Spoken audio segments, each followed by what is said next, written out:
like Kyle kind of rise up as a starter. What did you see him do some changes to get to that point? I think he transformed his body a little bit, but I think he had to grow. Coming from JUCO, I think it's a different game. Playing at the power, they call it power 4 level now.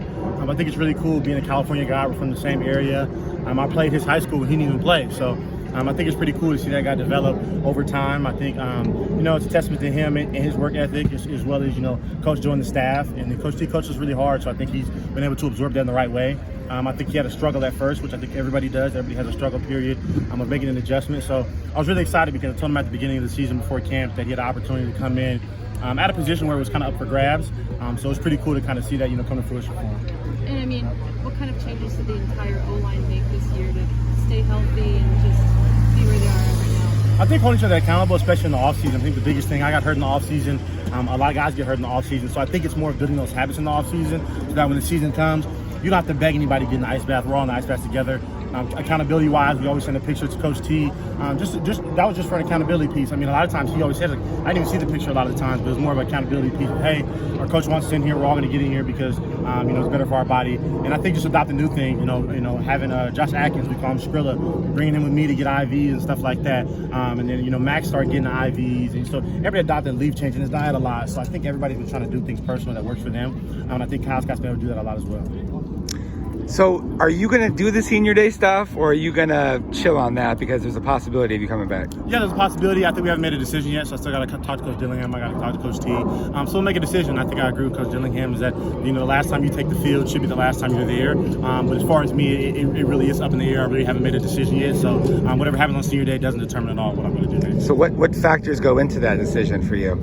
I think I'll keep that more of a private matter, but I think the reality is that one thing is I love being here, but the reality is there's opportunities and there's opportunities to grow. So whether that be here, whether it be the next level, I think only time will tell. I think the reality is we have a couple of games left, and we have a bowl game, which is big for us. I know a lot of guys in other programs think bowl games are kind of a joke, they opt out or whatever the case may be, but I think we cherish that because we worked for it. So I look forward to that, and I'll make a decision, around that time. So you couldn't play last season because of the injury, but how tough was it watching the team struggle the way that it did, and then to have so much success this year? I think it's more refreshing. I wish I could have helped more last year. I think the reality was it just wasn't our year. And this year seems to be more of our year. And I think that, having a second year, I'm glad it happened so fast because, a lot of programs, it takes a couple of years. So to have this quick of a flip, I think is a blessing, but I think it's nothing that we haven't expected. We expected the success at the start of the season just because we believe we worked for it. This is Leaf's last game for sure. What has that been like, that relationship that you guys have and playing next to him? I think just get a win for him. I think it's really important. I think Leaf's a hardworking guy. I'm proud of him and the strides that he's taken. Being able to see him play on the sidelines last year and be able to play with him, it's a special bond. So I'm excited for him. I'm excited for his family. I think he's worked super hard. Us being the same grade, I got people in lower grades passing me now. So I think it's pretty cool to see. We still have guys around me in my grade. I'm in my original high school class, have success, and I think we'll do great going forward. What do you see from BYU like with their defense? I think they move around a lot. I think communication will be key.